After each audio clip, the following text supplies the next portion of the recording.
Hi, and welcome to the Kids Gazette Cooking Series, December edition. Today, we're sponsored once again by Hames Homes and Iowa Beef Council, and we are so happy to be bringing you Flaky Beef-Stuffed Pinwheels. We will be joined by our guest chefs in just a moment, Jeff, Sandy, Natalie, and Claire, but right before, a word from one of our sponsors, Hames Homes.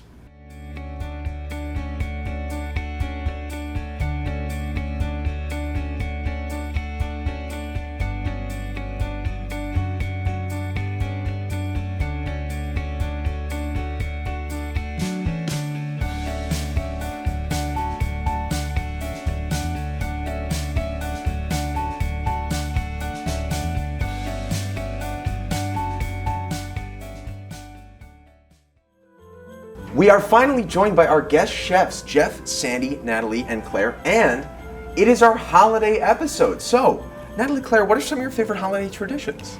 Our family always comes down from Connecticut to see us, and they don't do that very often, so it's pretty special. And we, at this school, we go on down a hill, a big steep hill, sledding, and there's a ramp. Have you ever gone on the ramp before? Yeah. Was it fun? Mhm. Did you get big air on it? Yes. All right. Got hurt a little bit, right? But not too bad. It was worth it. Here's what you'll need to make flaky beef-stuffed pinwheels. The instructions we're following are available in the Kids Gazette section of the Gazette website. Now, let's get cooking. Our first step today will be making sure we have our oven preheated at 400 degrees, and it looks like we are ready to go on that front. Our next step will be to grab our pot roast, and we are going to be microwaving that for 3 minutes. So let's go ahead and take that out of the packaging. All right, I'll open it up there. There you go. Pull that back. Remember how we vented it a little bit? We will be cooking this for 3 minutes before taking it out, letting it rest for a minute or two, and then putting it back in to heat it the rest of the way. Now, for me, the holidays are always an excuse to eat more food. I have a couple of recipes. I love snickerdoodles are always one of the ones I go to around the holidays. What are some of your favorite holiday traditions for food? Our dad makes these candy cane milkshakes that we like. We go through a lot of candy canes, don't we? Yeah. Now, what goes into a candy cane milkshake? I have to ask. It's just candy canes and milk. A little bit of Okay. vanilla as well. Ice cream. And, oh yeah, and ice cream, obviously. But Next, take the pot roast out of the microwave, but be careful, the dish will be hot. Once the beef's done resting, we're going to start scooping it out into this mixing bowl. Now, we don't want to get too much of the juices in there because we're going to be rolling this later and baking it. That is good. That looks good to me. All right. So once we have all of the beef in our bowl, we are going to start shredding it. You can just use 2 forks. It's as simple as pulling the meat apart, and considering how hot it is, it's going to be pretty easy to pull apart. We want to get it shredded and minced down nicely so that it's much smaller consistency than it was when it went in the microwave. Now, as we just about finish up our shredding, do we know what we're going to be doing next? We're going to be adding something. What do you think we're going to add? Cheese. cheese. That sounds good to me. I think that's correct. Yes. So what we'll do is we'll go ahead and measure out a 1/2 cup of the Asiago cheese.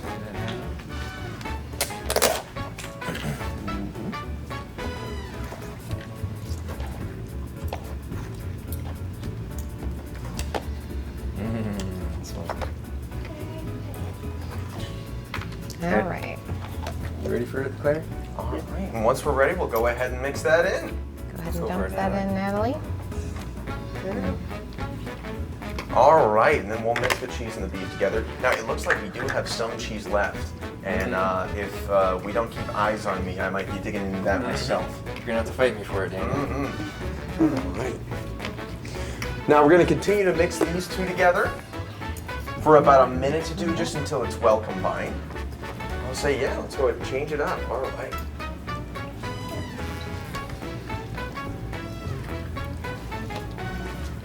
How's it looking, Natalie? Good and mixed?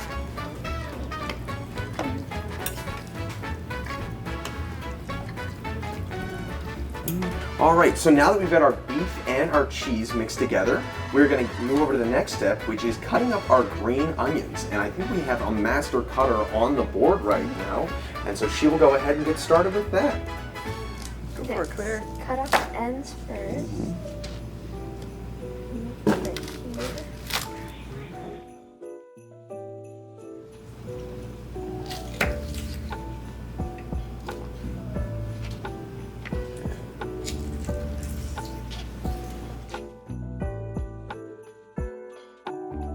So it looks like we're just about finished up cutting these green onions. Now, quick question for both of you.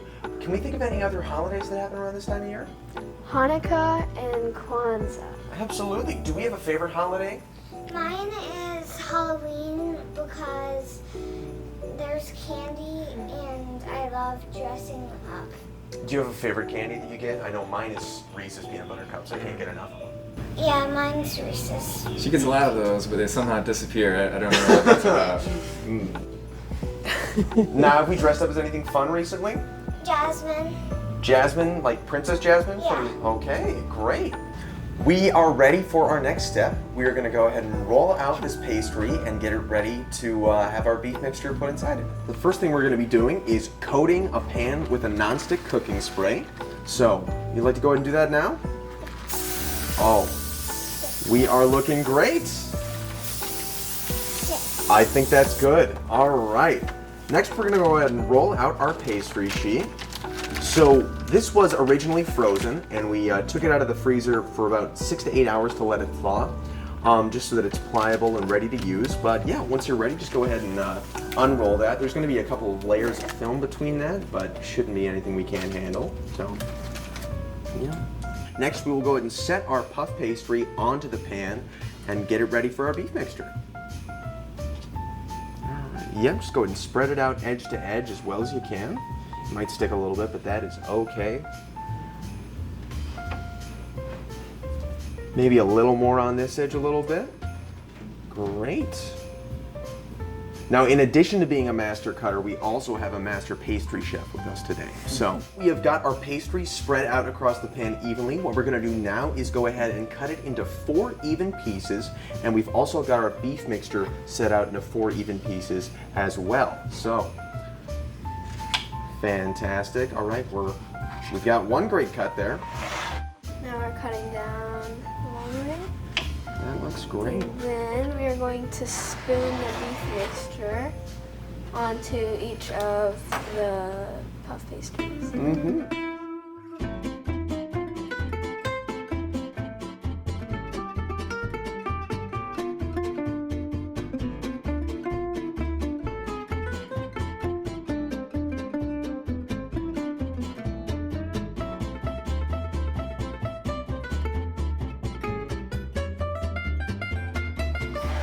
Now, is there anything you like to eat on Christmas? I know some people do ham, some people do roast beef. Yeah, we usually have ham and mashed potatoes and stuff. Gotcha. Do you ever eat pie at all during Christmas? Because I know that's our family tradition. Yeah. What's your favorite type of pie? I like blueberry pie. Blueberry pie. Okay. I like strawberry. Strawberry, both good options. See, I'm a fan of a good old classic apple pie, and believe it or not, we actually made one of those a couple of months ago on Kids Gazette Cooking Series. So Now we're gonna roll out the mixture of beef and cheese, and we're gonna try to keep it in the middle because we still have to seal it. now, do you have a tip for getting it evenly in one side, or is that just something you kind of learn naturally as you did it? You just kind of learn it naturally. Okay, great.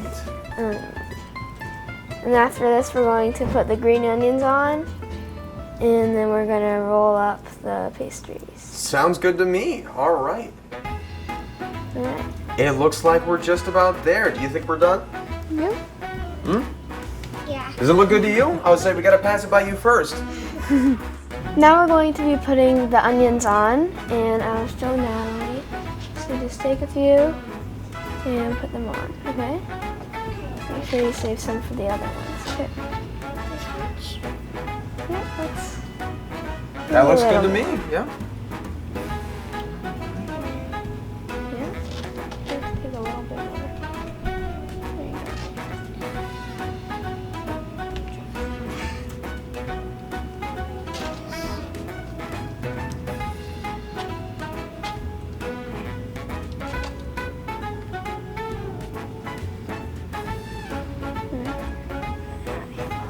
This one needs a few more. Now a couple might fall off, a couple might go, their way, but we can always put them back, and it doesn't need to look perfect because it's going to taste good, and that's what matters.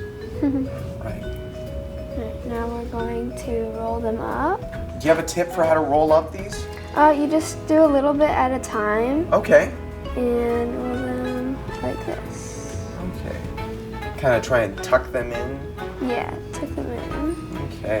Then we're gonna leave some room because we need to seal it with water. Okay. So it looks So like we we've got our yeah. sealer right We there. just take a little bit. You can use your finger, you can use We a... just use this and wet it a little bit and then seal it. Great. All right. Well, that first one looks great. Yeah. Do you want to try the second one? You roll it up? No? Okay. Hey, we don't have to do it if we don't want to, all right? Do you want to keep going on? You sure? Okay. I'll show you again. This might be a little bit thicker than the ones we made at home. That is all right. Now, do you cook a lot at home? Yeah, we usually help out. What are your favorite recipes to make at home?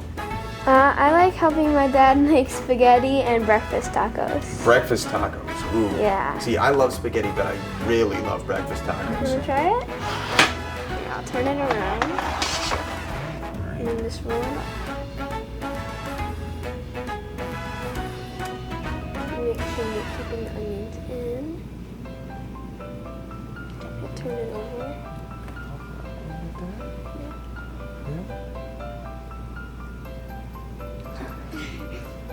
It looks like you just about got it. Alright, roll it over. Keep it in. And then can you take your 2 fingers and wet that on top. Now, why does putting water on the edge of it help seal it? Is there a reason for that, or does it just kind of work that way? It kind of makes it stick, I think. Okay. That's good, that's good, that's good. Great. And then roll it over one more time. And press down. There you go. So it looks like we've got our pastries all rolled up, but before we move on to the next step, a quick word from one of our sponsors, Iowa Beef Council. Nicely done, beef. You've always been what's for dinner. Because substituting your taste is beyond impossible. And you only need one ingredient to taste like a hamburger. Beef. It's what's for dinner. Once again, a big thank you to Iowa Beef Council for sponsoring this episode. And now I think we are ready to cut up our pastries. So let's get into it. So right now I'm cutting off the ends so we have nice clean edges to show our pinwheel shape. So I'm cutting each of these about every 1.5 inches. And then when we turn them, you can see the beef and the onions. And then I'm gonna set them up this way. But first, before we set them up, Natalie will spray the pan for me. And I'll keep cutting these while she's doing that. Yeah. Which way is it? This way? Why do we want the green onion to show, Claire? Because Christmas trees are green and we're going to be making a Christmas tree shape. We're making a Christmas tree. All right. Good job, Natalie. That looks fantastic. I think we have a cooking spray sommelier in the house. Yeah. All right. Now, do you have any tips for just cutting through the dough like that when it's kind of malleable? Is it just, kind of work your way through it? Yep, we're just keeping everything together. Okay. Us in Iowa, we're good at making roll-ups. Absolutely. I don't think you can go to a picnic, state fair, or anything without seeing a roll-up there. So- It's either on a stick or it's rolled up, Yep. right? All right. Deep fry. Okay. Can't go wrong. So it looks like we're going to move the ends off because we just want to keep the good parts in the middle. All right. We're going to keep the best looking pieces. So Okay. it looks like we got about 16 pieces there. And how are we going to place them? So we're going to start with 4 or 5 on the bottom, and then we're going to build up. The next one's going to be 4, 3, 2, and then 1 at the top. Okay. Do you want to show us how it's done? Mm-hmm. All right. Yeah, I'll do this. Speaking of Christmas trees, what do we like to put under our Christmas tree? Christmas presents. Presents? What does your mom do with the presents that's special? She changes them into shapes or Christmas characters. Yeah. This year we had reindeer. I named mine Coco. And I named mine Rachel. Reach. That is so cute. It's very Christmassy. Okay. Yep. Just Right, Claire's doing the bottom row with 5 rolls, and then what's the next row gonna have, Natalie? What's 5 minus 1, Natalie? 4. Now, one of the things I always worry about the most during the holiday season is having to wrap Christmas presents, because I still have not gotten that down. Do you have any tips on how to, wrap a Christmas present properly? Have you found that out during your time wrapping Christmas presents? The tip I found is do a real bad job and then someone else will do it for you. All right. That is great advice. Kind of like folding laundry, like, I just can't do it. Sorry, what's a good tip We for like, wrapping presents? well, we just like to keep nice clean edges and don't let Jeff touch them. Yeah, really terrible. But Santa's the best wrapper and his elves, right? Yeah. What do you guys leave out for Santa? Cookies. And for the reindeer, we leave out oats and sprinkles. Yep, we set out cookies, and then where do we put the oats? On the deck. Yep, and then we have to keep our dog away from the deck before Yeah. the reindeer come. She'll eat all the oats. Yep, that's a good one. Good job, Natalie. All right. Last All one. right. Oh.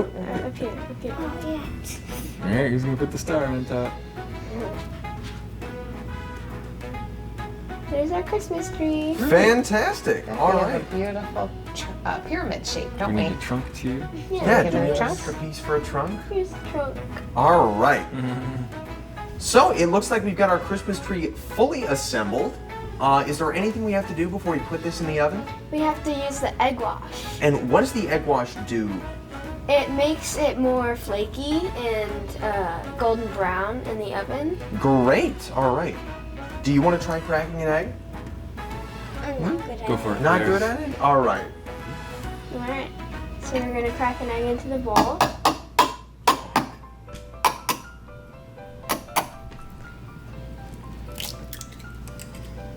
All Take a right. shell from you. Great. And just go ahead and whisk that up then, would you? I want to whisk it. Do you want to whisk it? Go ahead and get in there and whisk it. All right.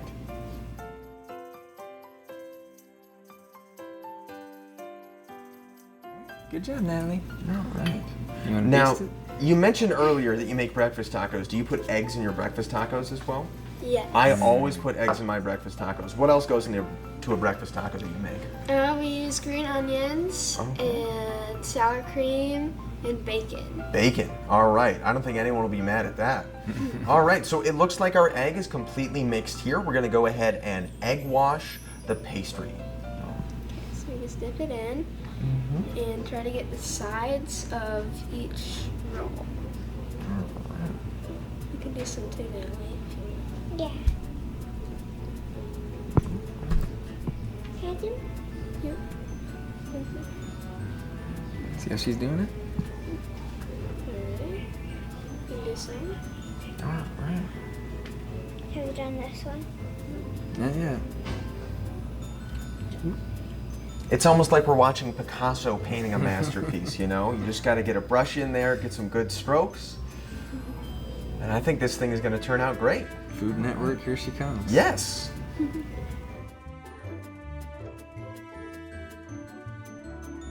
We've got the egg wash done, and now we're gonna put the rolls in the oven. All right. And so the oven's preheated at 400 degrees. This is going to go in there for about 15 minutes or until golden brown.